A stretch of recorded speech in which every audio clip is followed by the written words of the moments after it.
The imagery of Moses bringing the plagues upon Egypt and afterwards parting the Red Sea are some of the most iconic and dramatized scenes in the entire Bible. And that story starts with another cinematic scene of Moses at the burning bush, which if you watched my last video, you'll know that Moses was 80 years old when he approached the burning bush. It really is never too late to be called by God. So after spending 40 years as a shepherd in Midian because he had fled from Egypt because people were trying to kill him, old man Moses, not this young guy, hears a voice calling him by name, and the voice comes from a burning bush which is not being consumed by the flame. And Moses' response to this burning bush calling his name is, "Here I am." There are so many great men in the Bible who start their journey this way, when God calls them and they just say, "Here I am." I think a lot of times we kind of overthink what we need to do in order to be prepared to answer the call of God, when really what we learn from these men is all it takes is to say,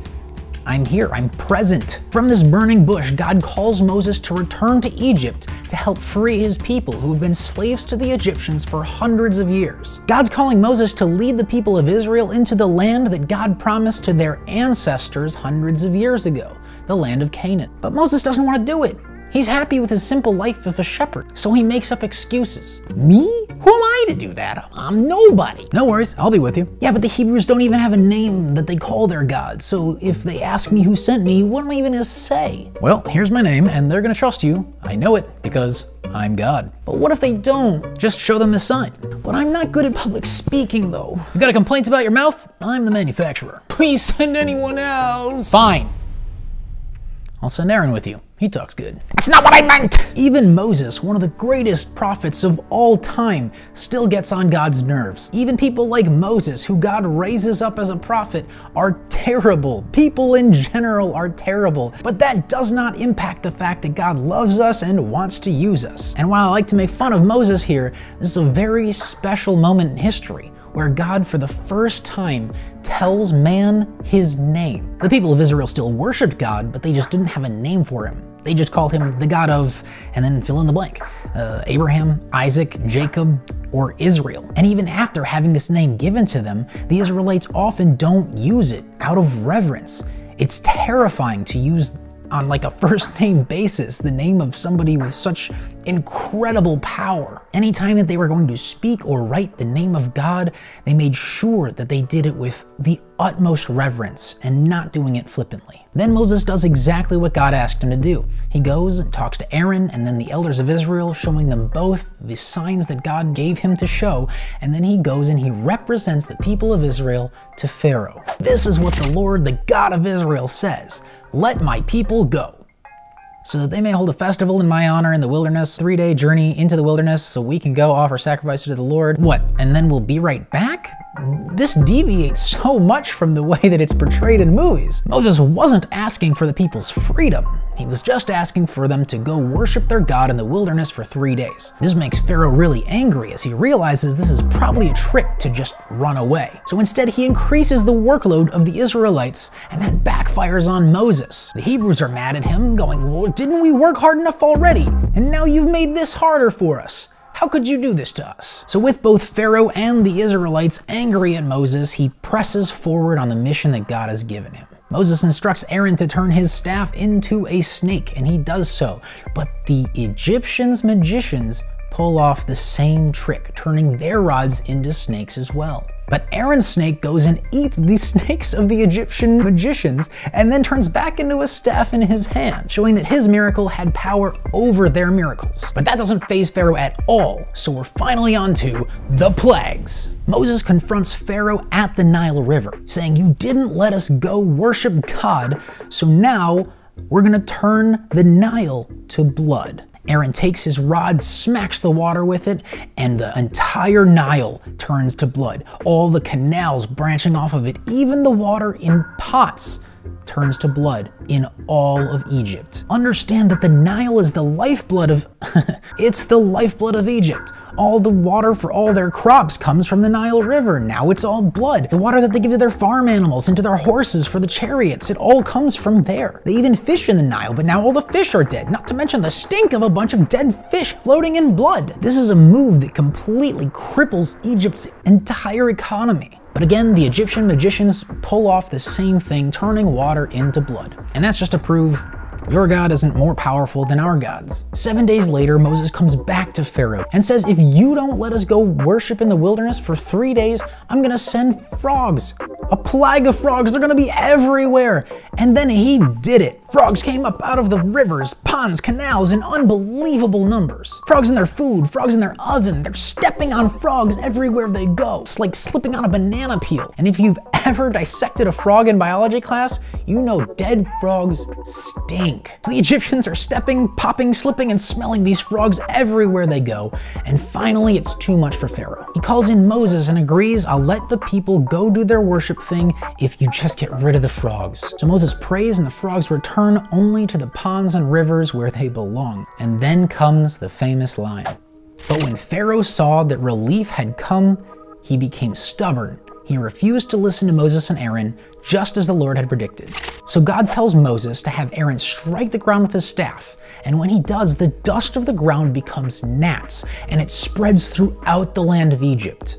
This time, when the magicians try to replicate it, they can't. And they go to Pharaoh and say, surely this is an act of God. But Pharaoh's heart remained hard, just as the Lord had predicted. Pharaoh is so stubborn now that he won't even listen to the advice of his advisors. And that's a bad place for anyone to find themselves in. The plague of gnats also starts an interesting pattern, because Pharaoh was not warned before the plague came. This pattern will continue through the first 9 plagues. Pharaoh will be warned twice, and then the 3rd plague he will have no warning. So Moses goes to warn Pharaoh about the next plague, that he will send flies throughout the land of Egypt.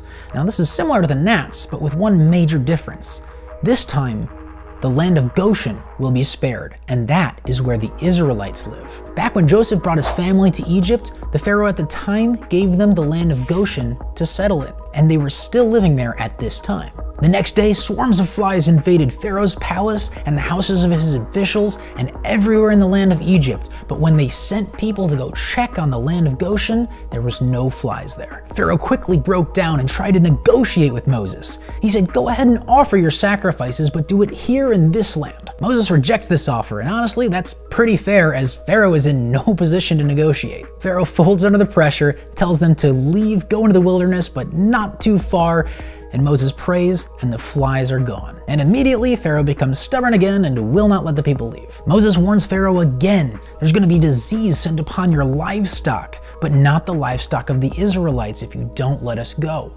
And Pharaoh does nothing, and the next day, the livestock catch a disease and many of them die, but none catch the disease in the land of Goshen. Pharaoh's heart remains stubborn, and he still refused to let the people go. Now for the 6th plague, the second set of 3, that means no warning for Pharaoh. Moses goes to Pharaoh with a handful of soot and throws it up in the air, and Pharaoh watches as it spreads, and anyone it touches breaks out in festering boils. And Exodus 9 says, but the Lord hardened Pharaoh's heart. Now there's an interesting change. Up until now, we read Pharaoh hardened his own heart, or Pharaoh became stubborn. But now we suddenly have a change in language, where it's the Lord hardening Pharaoh's heart. These 2 hardenings actually are 2 different Hebrew words. When Pharaoh hardens his own heart or becomes stubborn, the word used means to honor. It's the same word used in the commandment, honor your father and mother. So what we see is Pharaoh is honoring his own heart. But when we read the passages where God hardens Pharaoh's heart, the word there means strengthened. In his heart, Pharaoh doesn't want to let the people of Israel go, even though in his head he might know it's rational. So what does he honor? He honors his heart. When it became too hard for Pharaoh to continue to honor his own heart, God came in and strengthened Pharaoh to keep on stubbornly doing what he wanted to do. This difference in language helps us to see that God's not forcing Pharaoh to do anything. He's just assisting Pharaoh in staying true to his heart, even when the circumstances might be enough to change his mind. Next, Moses gives the greatest warning of all to Pharaoh and his officers. Tomorrow at this time, I will send a hailstorm more devastating than any in the history of Egypt. Quick, order your livestock and servants to come in from the fields to find shelter. Any person or animal left outside will die when the hail falls. Now, despite Moses' pretty good track record of fulfilling the plagues he promises to send, the officials are split. Some did as he said and brought in their livestock and servants, and others didn't listen and suffered the consequences. It's quite possible that some of these officials were old enough to remember Moses as the guy who conquered the Cushites over 40 years ago. Anybody or anything who was still outside the next day was decimated by the craziest hailstorm ever. And it continues until Pharaoh brings Moses back in and begs him to make it stop. He even claims, "Moses, I sinned against you and against God." He seems repentant, but Moses isn't fooled, and he tells Pharaoh that he knows he hasn't gained any respect for God. And sure enough, after the hail stops, Pharaoh again becomes stubborn and doesn't let them leave. Moses warns Pharaoh again. This time the plague's going to be locusts. They're going to cover everything, and they're going to eat everything that's left. This time Pharaoh tries to negotiate before the plague comes, saying that they can leave to go into the wilderness, but only the men can go. The women and children must stay. This will ensure that they won't try to escape. Moses, of course, knowing again Pharaoh has no room to negotiate, says that's not good enough. Moses' unwillingness to negotiate infuriates Pharaoh, and he has them thrown out of the palace. And the locusts come, so many of them that it blacks out the sky.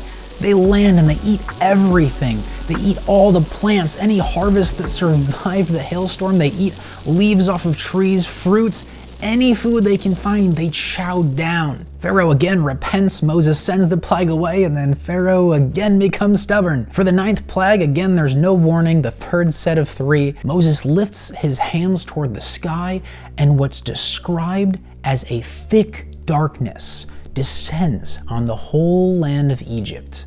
So thick that you can touch it. As nobody could see anything, nobody moved. However, in the land of Goshen, it was light as normal. This darkness across Egypt continued for 3 full days before Pharaoh calls Moses in and again foolishly tries to negotiate. He agrees to let all the people of Israel go as long as they leave the livestock behind. Moses again says this is impossible as we don't know what we're going to sacrifice until we get there and God tells us what to sacrifice. This infuriates Pharaoh. His heart again strengthened by God, and he throws Moses out of the palace, even going so far as to say, "The day you see my face again, you will surely die." And Moses responds, "Very well, I will never see your face again." Moses somehow after that told Pharaoh that every firstborn in the entire land of Egypt will die. Moses then instructs the Israelites that each household should sacrifice a baby goat and use its blood to paint the doorposts. This will be a sign to the angel of death that he can pass over those households. He also tells them this is to become an annual tradition to remember the time that the angel of death passed over the people of Israel. The Israelite women were instructed to go to their Egyptian neighbors and ask for gold, silver, and jewels. And the Egyptians, having come to fear the Israelites and their God, handed it over very quickly. So the people of Israel did all these preparations in one night, and then they waited. In the dead of night, every Israelite awake and ready, the angel of death passed over the land of Goshen. Throughout the entire land of Egypt, a wail arose as mothers and fathers discovered their firstborns to be dead. Pharaoh immediately calls for Moses and orders him to go take the Israelites into the wilderness and worship as they have requested. And the rest of Egypt encouraged them, thinking, if they don't leave, we'll all die. After hundreds of years spent in Egypt as slaves, the entire nation of Israel up and left in a single night.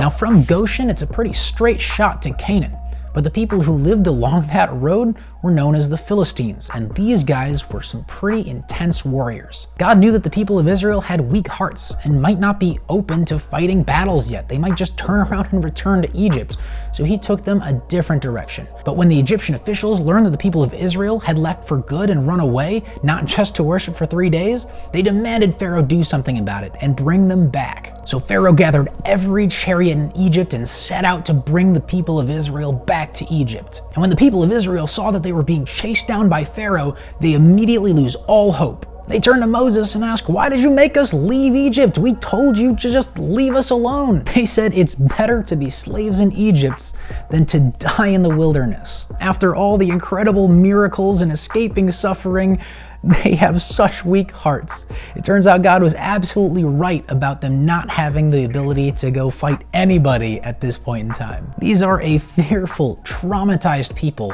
and God is about to get them out of this situation anyways. Moses says, "Don't be afraid, just stand still and let God handle this. The Egyptians you see today will never be seen again. The Lord himself will fight for you, just stay calm." God tells Moses to raise his hand over the sea, and he does so, and when he does, the wind comes in and blows the waters apart, walls on either side. The pillar of fire moved behind the Israelites to stand between them and the Egyptians as the waters got pushed back and the Israelites were able to walk through the Red Sea on dry land. They used the whole night to get everybody across the Red Sea, probably through really crazy winds that were holding this water back. As the Israelites get to the other side, dawn is nearing, and the Egyptians decide to follow them in and cross behind them. But as they got into the middle of the sea, their chariots began to malfunction as God was twisting their wheels. The Egyptian soldiers quickly realized, God is helping the Israelites, we have to turn back. As the sun began to rise, God told Moses to again lift his hand over the water, and the winds stopped. The water rushed back in and drowned every Egyptian and every horse who had chased them. Pharaoh held on to everything that was his very tightly, refusing to give God what was God's. And because he refused to give God anything, he lost everything. While Israel celebrated their escape, Egypt was left absolutely decimated. They lost their king, they lost their crops, most of their livestock, their firstborn children, and most of their army was at the bottom of the sea. This is such a crazy story because I can relate to both the Israelites and the Pharaoh. I know there's times where I haven't trusted God to take care of me, even though he's proven time and time again that he absolutely will. There's also times where I've been asked to give something up and I've begrudgingly held on to it. There's not a great example to follow in this story. Everybody kind of begrudgingly does what God asks of them. And at the end, God always gets the outcome that he intended. My next video is going to be covering the 10 Commandments and Moses leading the people through the wilderness for 40 more years. That's right, from the age of 80 to 120, this guy lived a full life. If you're interested in seeing that, subscribe and hit the bell to be notified when it comes out. See you next time.